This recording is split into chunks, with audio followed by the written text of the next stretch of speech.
langsung cepet amat tuh kayaknya.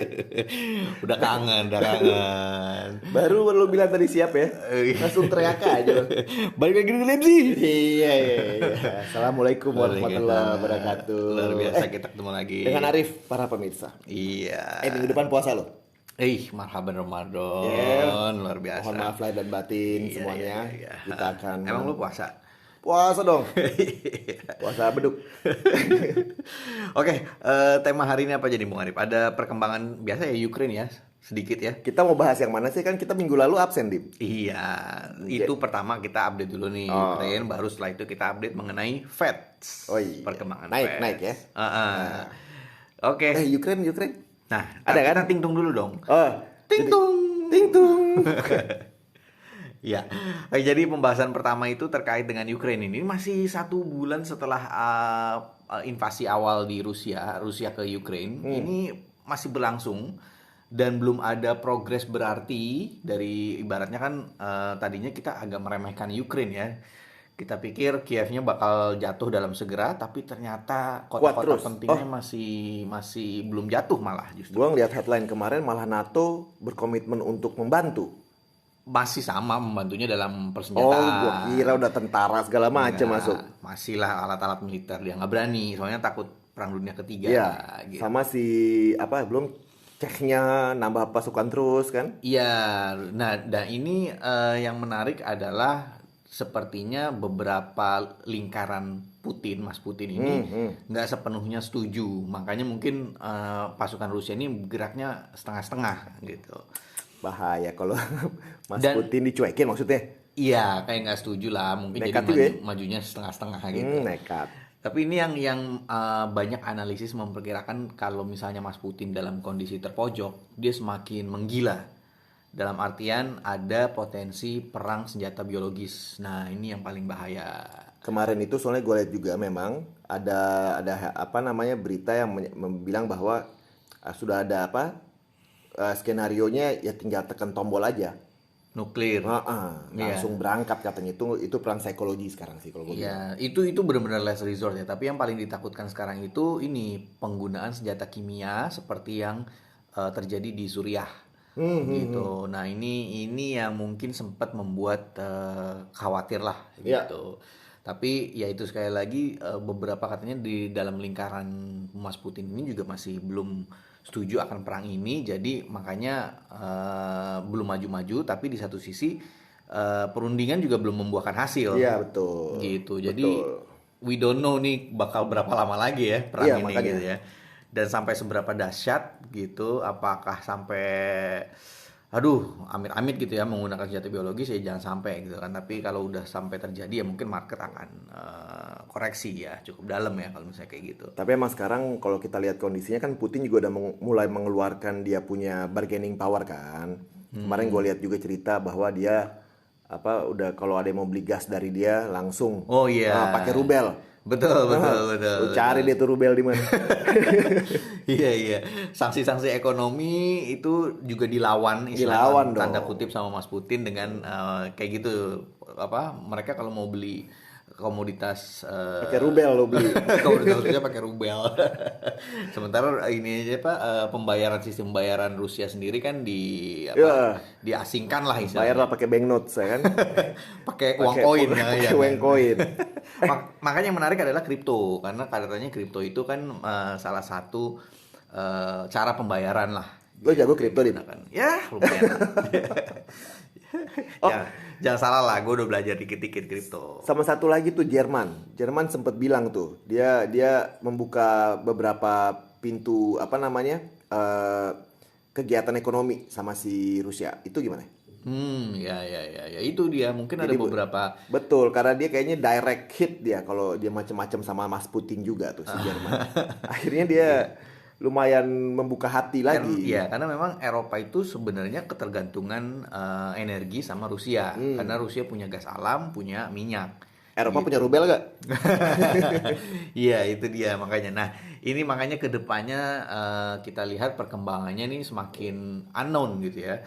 Jadi kita kita lihat juga perkembangannya seperti apa dan mungkin dampaknya seperti apa. Mudah-mudahan ada jalan keluar dengan perundingan, tapi sampai saat ini sih nggak ada tanda-tanda ya. Ya, Gitu. Siapa tahu Mas Putin jadi tercerahkan gitu ya, tapi sepertinya unlikely. Tapi ya kita lihat perkembangannya seperti apa. Dan itu yang mungkin akan dicermati oleh para pelaku pasar. Ya. Gitu. Dan semakin kesini bener kata lu apa namanya uncertain kan gitu. Karena kalau ngeliat perkembangannya terus kan semakin apa istilahnya ya, kasarnya tuh melembek gitu. Jadi udah mulai turun sih apa isu-isunya di Ukraine. Cuman knowing apakah ini mereka lagi cari momen, apakah ini mereka lagi memang mencoba perundingan, ya kita never knows. Jadi Tapi endingnya jadi semakin nggak jelas Betul. gitu. Kalau di awal-awal, wah kayaknya Rusia ini bakal menang dalam waktu sekejap. perang bener gitu ya. Sekejap selesai, udah deh, Iya, nggak ada perang. Tapi ternyata sekarang berkepanjangan 1 bulan dan endingnya nggak kelihatan gitu loh. Perundingan masih belum jelas. Sepertinya Rusia juga masih tertahan di beberapa kota. Ukraine memberikan perlawanan yang Kayak sengit sinetron. gitu. Kayak sinetron. Kayak tersanjung 1 sampai Tersanjung. 10. Jadi, kayak gitu kan. Iya. End up-nya kita kira udah selesai, ada lagi ceritanya gitu. Iya, dan yang paling mengkhawatirkan tadi ya, kalau misalnya Mas Putin terpojok, senjata kimia atau nuklir, nah itu yang paling nggak mau, dan itu yang paling efeknya paling dahsyat lah. Bisa senekat itu nih. Katanya sih begitu. Menurut intelijen Amerika yang saya dapat, sudah. Gitu. Paling dapetnya di WWW juga. intelijen. Iya. Nah, sekarang itu yang mungkin harus diperhatikan. Mudah-mudahan ada jalan keluarnya. Nah, nextnya kita mengenai perkembangan The Fed ya. Nah, itu kan kemarin Apa kabar mereka? 2 minggu lalu kan mereka menaikkan suku bunganya ya untuk pertama kali dalam beberapa tahun. Dan menurut perkembangan terakhir dalam sisa Fed meetings di tahun ini mereka akan menaikkan seluruhnya. Jadi ada 6 kali, mereka akan naikkan 6 kali. 6 kali lagi sekarang. Iya, tahun ini targetnya. Tadi kan 4 kali lah setidaknya. Iya, 4 kali betul. Forecast sebelum-sebelumnya. Iya. Nah, ini Dibilang 6 kali. bisa jadi 6 kali. Nah, itu 6 kali akhirnya marketnya udah price in. Dan yang paling menarik adalah sekarang dengan inflasi yang tetap tinggi, perang yang masih berkepanjangan, itu banyak komentar-komentar bahkan dari petinggi-petinggi Fed itu naiknya dalam 1 kali meeting bukan cuma 25 basis point, bisa jadi 50 basis point. Agresif. Iya, betul. Jadi semakin agresif. Jadi dari 4 bisa jadi 6 kali dan setiap kenaikan itu nggak cuma 25 basis point kayak kemarin, tapi bisa jadi 50 basis point. Ya berarti kalau ngelihat kayak gitu mereka melihat bahwa inflation pressure masih akan tetap jalan. Betul, karena ya tadi harga minyak kan udah di atas 100 terus nih. Terus ya itu tadi sekali lagi perang belum jelas nih ujungnya sampai di mana gitu. Jadi Gak ya punya itu. rubel lagi. Ya rubel lagi Eropa gitu kan. Nah, ini yang menyebabkan tingkat agresif dari Fed menaikkan suku bunganya itu cukup tinggi, dan pada minggu kemarin itu yang mempengaruhi pergerakan yield dan juga pergerakan IHSG. Ya. Gitu. Soalnya kalau ngelihat yang tadi lu cerita terkait dengan apa namanya kenaikannya The Fed sampai 4 kali sampai 6 kali, itu dolar indeks itu nggak banyak bergerak gitu. Kisarannya cuma 98, 98,4, 98,2, 98 lah pokoknya. Ya. Ya, jadi apa yang seperti tadi Bung Dims itu bilang bahwa ini udah price in nih. Untuk yang 1 kali ternyata sangat sudah gitu. Ya, betul. Jadi nggak banyak adjustment di harga gitu. Nah, kalau untuk yang bilang bahwa ini udah di adjust sampai naik sampai 50 basis, naik sampai 6 kali. Itu mungkin yang Itu mungkin yang mesti kita lihat gitu. Karena kalau ngelihat pergerakan kemarin, di minggu kemarin khususnya nggak ada tuh. Setelah komentar kemarin, kalau kita lihat di apa misalnya di minggu sebelumnya gitu, angkanya juga sama. Di kisaran dolar indeks ini di kisarannya 98 aja terus gitu. Setelah komen 98, sebelum komen 98. ya. Gitu. Jadi belum ada nothing surprising sih. Kalau mungkin 6 kali itu market udah lumayan oke lah, 6 kali masih oke. Tapi yang mungkin agak sedikit Atau market bilang ngomong aja lo 6 kali masa iya sih gitu. Kan gitu. bisa jadi. Tapi mungkin market lebih surprise itu terkait dengan ada potensi naiknya nggak cuma 25 Ya, basis point. kalau itu jadi teman-teman pemirsa, kalau yang 50 basis tadi seperti Bung Dims itu bilang, itu at this time the way our view ya, again a view is just a view gitu, disclaimer on, yaitu akan ada pergerakan lah langsung di market gitu, nggak kayak kalau cuma naik 0,25. Jadi kita lihat ke depannya dengan statement-statement ini secara ya, kecuali Ukraine lah ya, kalau kita cuma ngelihat si pergerakan kenaikan suku bunga yang cuma 0,25 itu nggak akan bikin gerak apa-apa di market gitu. Betul. Karena very much udah expected. So far sih memang kemarin pergerakan rupiah itu stabil banget ya. Di nggak nyentuh 14.400, tapi bertengger di 14.350 atas lah kurang lebih. Jadi 370, 380, Iya. 390, tapi range-nya kurang lebih segitu. Sementara IHSG itu minggu lalu itu malah all time high ya. Iya. 7.000 nembus dan berada di kisaran 7049 kalau nggak salah penutupannya. Sebelum akhirnya minggu di Jumat itu koreksi, tapi sepertinya itu technical correction dan juga ya tadi mungkin sebagai antisipasi agresif dari Fed tadi gitu kurang lebih. Ya. Gitu. Kalau secara yield bond juga apakah ada pengaruh, Bung Arif? Kalau kita lihat yield sih sebenarnya nggak terlalu banyak bergerak. Walaupun iya yield itu udah naik dari kapan tahu gitu. Sebelumnya. Okay. Jadi kalau kita lihat yang US dollar 10 tahun itu kan masih di kisaran berapa sih? 68, 67 gitu. Nah, sebelumnya kan sempat di atas 7 dan segala macam. Tapi sekarang bertengkernya di situ.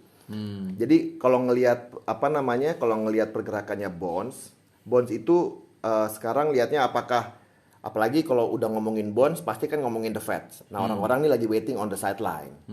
Ya kan, nggak berani gerak banyak juga di sini nih. Semua yang berhubungan sama interest rate, semuanya kebanyakan nunggu. Tapi tidak di saham. Gua ngomong ini nggak ngomongin saham dunia, saham Indonesia aja deh, gitu kan.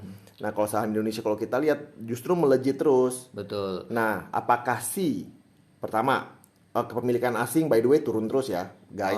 Kepemilikan asing di surat berharga di surat Indonesia. berharga di kepemilikan obligasi pemerintah itu udah turun terus. Itu udah sampai 860-an triliun. Mungkin ya banyak beralih ke saham juga ya. Betul, jadi gue nggak bisa buru-buru bilang bahwa ini flight out gitu untuk ke mana namanya ke US, ke asalnya. Tapi ini kemungkinannya bisa aja ke saham Bisa gitu. jadi. Nah, jadi kalau untuk pergerakan obligasi, kalau gue bilang masih sangat-sangat nunggu on the sideline. Lalu juga saat mungkin melihat perkembangan si Ukraine and the gang itu sih. Karena kemarin minggu lalu tuh ini sangat santer itu IPO Goto. Silakan. Itu menarik itu. Iya, semua orang pada ngomongin tuh. Iya. Gue sih nggak ngomongin. Itu menarik sih dan jujur aja gue coba-coba lah iseng gitu kan. Karena kalau gue lihat kemarin kan memang banyak orang bilang momentum IPO Goto itu agak serem. Karena saham-saham teknologi di global itu lagi turun. Terus kemudian Bukalapak itu yang sebelumnya IPO itu nggak pernah lebih tinggi daripada harga IPO-nya gitu. Dan saat ini pun harganya berada di 300 dari tadinya 800-an. Nah, Goto, siapa itu Bukalapak? Nah, Goto ini dia kan nawarin kurang lebih di antara 360 lah kalau nggak salah 380 gitu. Dan itu ya berarti menurut gua personally, ini view personal ya. Disclaimer on biasa. Ya dari yang berarti harganya nggak jauh-jauh dari harga Bukalapak sekarang. Dan potensinya kalau misalnya marketnya sudah membaik itu bisa jadi ke 800 kan kayak Bukalapak di IPO gitu. Apalagi Goto ini kan Gojek dan Tokopedia. Yes. Dua-duanya gue pakai gitu. Jadi makanya gue kemarin ikutan. Oh, lu gitu. pakai Iya. Go-nya apa lu pakai To-nya? Dua-duanya. Gojek gue pakai. Belanja juga di To ya. Kirain lu gojekan. Tokopedia juga pakai. Belanja lah ya. Lumayan itu. Apalagi lumayan. mendekati lebaran loh. Di bulan puasa banyak banget yang bakal kita beli. Kok kita ngiklan gini jadinya. Jadi Udah telat sih kayaknya, udah book buildingnya udah ditutup. Tapi katanya mereka mencapai target. Katanya ya, cuman belum ada detailnya sih. Gue belum baca lagi. jadi lu beli gak? Gue ikut bidding. Ikut bidding? Dapetnya bidding. belum kelihatan? Belum makanya nih, belum kelihatan nih. Semoga dapat. Semoga Nah, lu dapat nih- dan semoga naik. Semoga Jangan nah, dapat jadi doang enggak. Jadi dong. kalau lu nih kan investor saham banget lu nih gue perhatiin ya kan. Ya lumayan lah. Jadi kalau misalnya lu udah beli IPO terus dapet nih, Dit. Apakah lu langsung nunggu Gua dalam hold. kondisi Gua hold apakah dulu. lu hold Go. sampai gimana? Itu pertanyaan besar gua sebenarnya. Target- Sampai kapan? Target gua sih kayak tadi, target gua kalau misalnya marketnya udah kondusif, setidaknya harganya harusnya mendekati IPO-nya Bukalapak. Target gua ya personally ya. Berarti dari 300 360 ya. 360. 400 lah anggaplah. 400 Ini bukannya 400. 700 lah. Gua mah udah oke. Oh, jadi lu ada target return berarti. Nah, 400, bawahnya 700. ternyata kagak naik-naik gitu. Nggak, gue yakin sih ini naik. Ya udah nih. gue pakai terus. Gotonya. Gue belanja terus di Tokopedia sampai naik.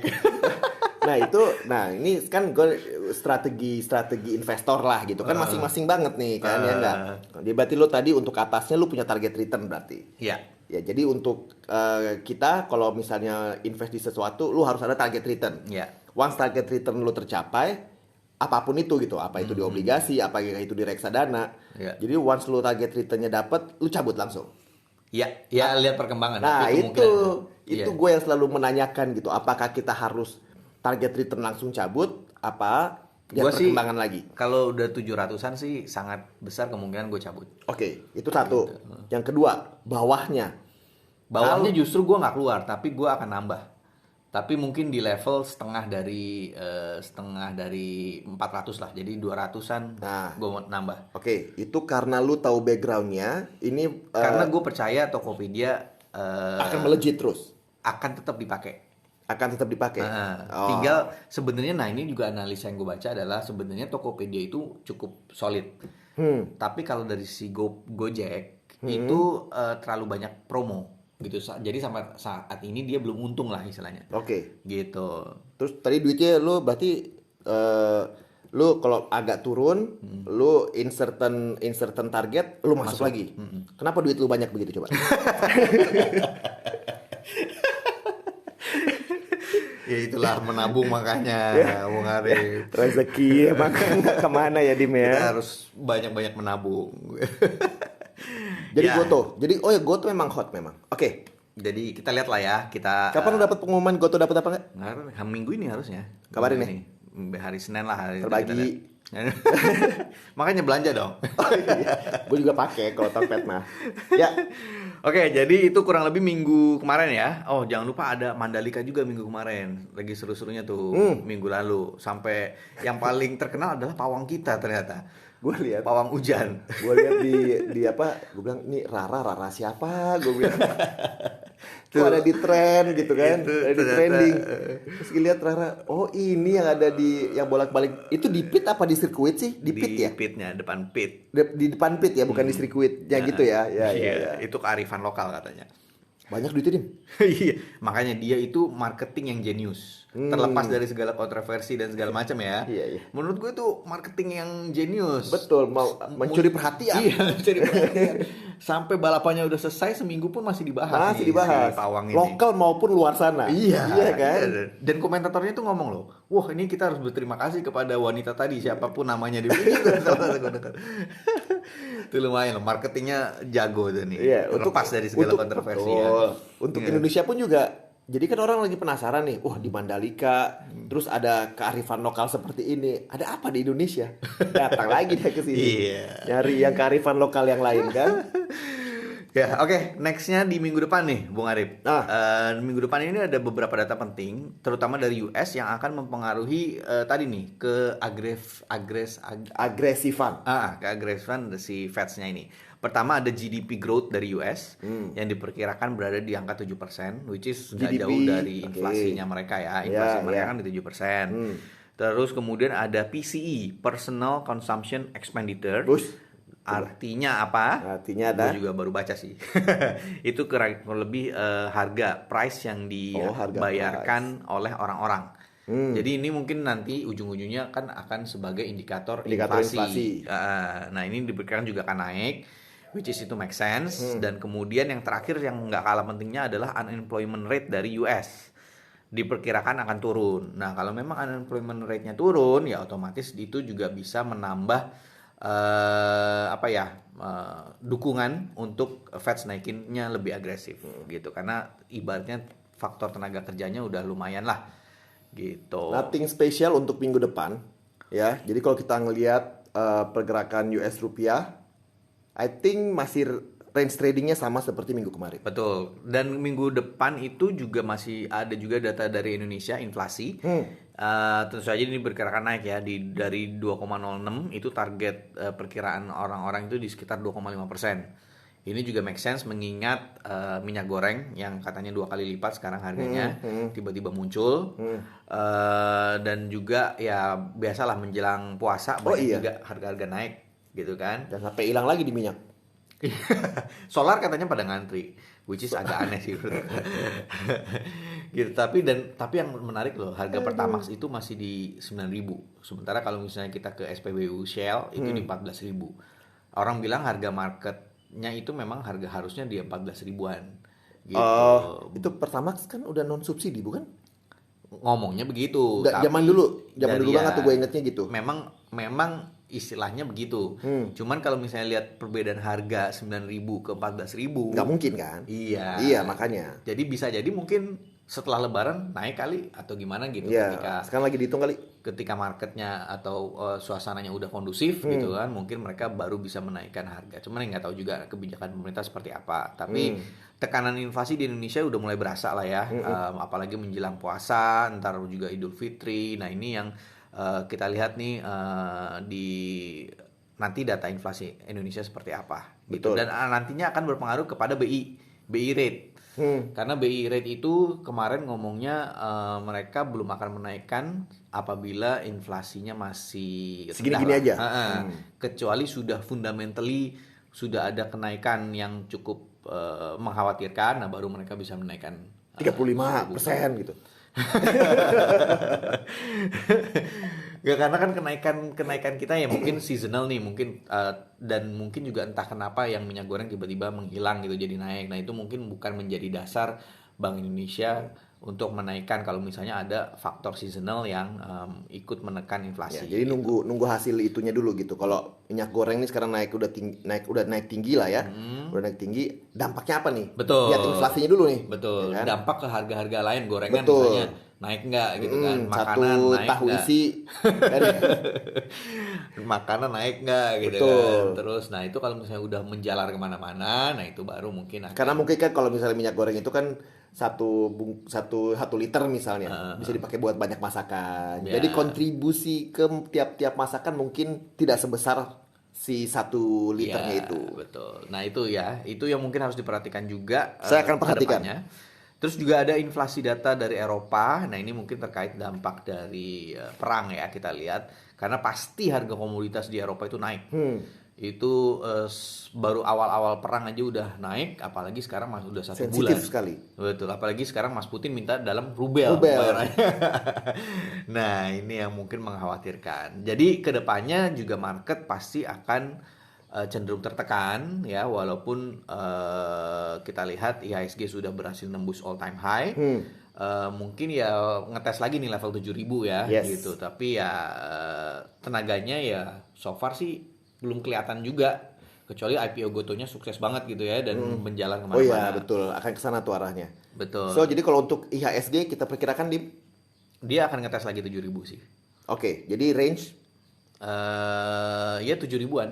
7.000-an. Di bawah 7.000. Berarti 6.900, 7.100 ya. Oke. 7.000 plus minus 100 lah. Iya, siap. Gitu. Ada lagi yang kita akan prediksi? Rupiah juga kemarin itu menarik ya. Rupiah itu 14.400 nggak ditembus, 14.350 ke bawah juga enggak. Jadi kurang lebih range trading nih ya. Range trading memang. Dan kemungkinan kan tadi gue udah bilang range trading. Iya.